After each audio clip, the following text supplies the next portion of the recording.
So as I mentioned last time round in the dev server, I don't massively enjoy making these videos, partly because AirRB in the dev server is usually just bots and there's rarely anything interesting to talk about. There's also the issue of everything being work in progress, so any opinions or info I may give you is liable to become quickly outdated. But I jumped in some BVR and dual customs of Carlos just to have some fun in the F2, and going through the clips I figured there was enough there to give you a first impression type video. I know a lot of people like to get this kind of first look, so here you are. I'll start with the BVR duels. We did F2 versus F-16C first. The things we wanted to check out was how much of a disadvantage no HMD, low countermeasures and only 4 Fox 3s is. No HMD isn't the biggest issue in the vacuum of a 1v1, but in AirRB selecting the right targets in a furball is the obvious issue with this. More radar management means you're usually having to put more work in than someone who can just click, which is going to affect your reaction time in most cases. The countermeasures are single pops, so 60 isn't a huge issue, but it does mean you need to try and be efficient with them because you will run out. Then the missile count at 13.7 is also an issue. Similar to the Gripen in AirRB, it's going to limit your presence and ability to influence a match. But I do think it's going to be a fun plane to fly because the Gripen is still fun to fly in AirRB, for example. It can just be a bit frustrating to play sometimes. And of course, in the vacuum of a 1v1, if you both play well, you'll simply get beaten by attrition, which I'll show you. And this here is the problem. I fired my final AAM4, which Carlos is going to defeat, and he still has AMRAAMs left. This creates the issue that I need to maintain a defensive position rather than be able to push into the merge. He can push me head on for free now. As it is, I failed the notch because I'm also trying to think about dodging his guns. Even if I notch this missile properly,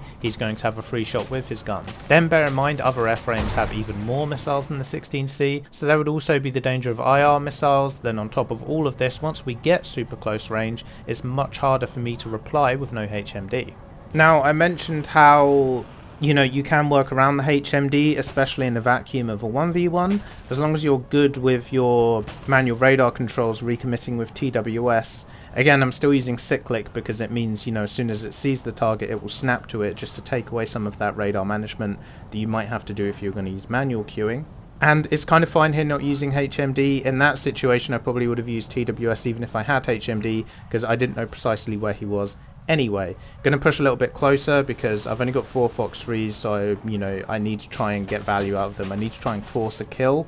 But, at the end of the day, as long as Carlos plays properly, he's just going to notch all my missiles and defeat me on attrition again. But I'm still making good use of my TWS. Now it's quite close, I'm going to switch to the long ACM frame. This is a good plane for practicing using ACM because you're not going to have a choice in a lot of cases. The other issue is I also need to use the ACM to get my AAM freeze off as well, because unlike the F-16AM at present, this plane also doesn't have a HMD for the IR seekers, so you're going to need to radar slave them to get those off-board launches.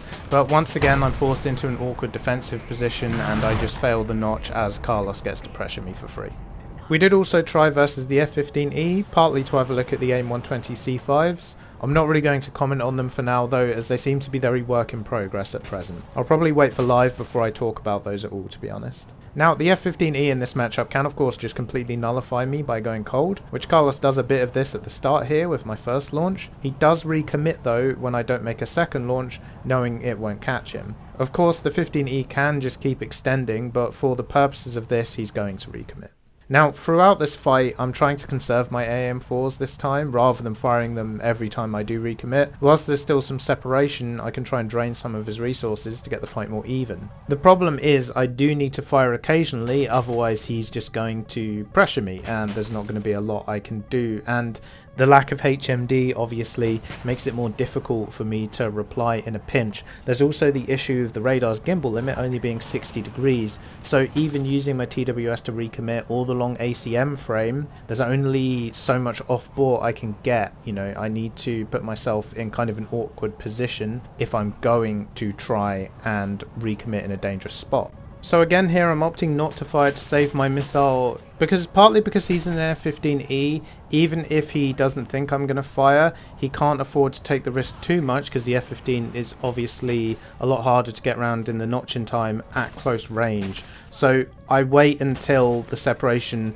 is getting quite close before I start returning fire again. Inevitably though, 4 Fox 3s against 8 is just too much of a resource disadvantage. I have dragged the fight low though, so now I can of course use multipath to push in. He's not got a top-down aspect spec, so I'm not going to be in much danger here. And unless he fails a notch from one of my 4 AM4s, this is kind of the only means I have to win this fight just purely on resources, because the AM3s are obviously only going to be effective if I get into a decent position to fire them like here.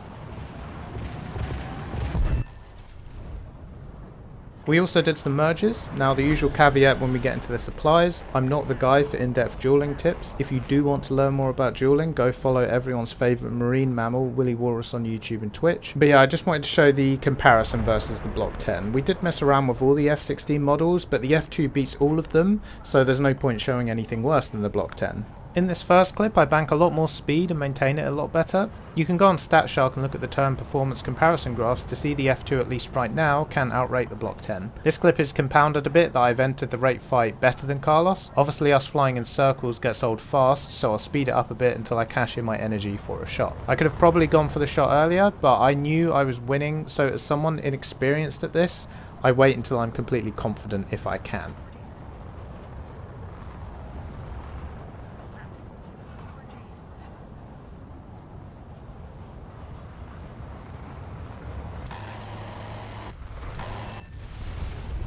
I'll give you another merge for the outro. Again, I managed to hold my speed a lot better as he tries to force a couple of attacks that aren't there, so I just chase his tail until I feel confident I can pull him for the shot. I probably could have got the job done a bit sooner, but you get the idea. That is, after all, why I try and spend more time doing stuff like this, to get better at it. But yeah, for example, right here, a more experienced and confident player would recognise they can pull in and set up a counter attack, whereas I opt to keep rating until I see a more obvious opportunity. Just a short one today. As I mentioned, I didn't really plan on doing this video. I just had some fun in customs earlier, and I know some people enjoy first look videos. Obviously, once we get to live, I'll be doing a proper video with plenty of AirRB games and all that good stuff. Regardless, I hope you enjoyed it, and I'll see you again next time.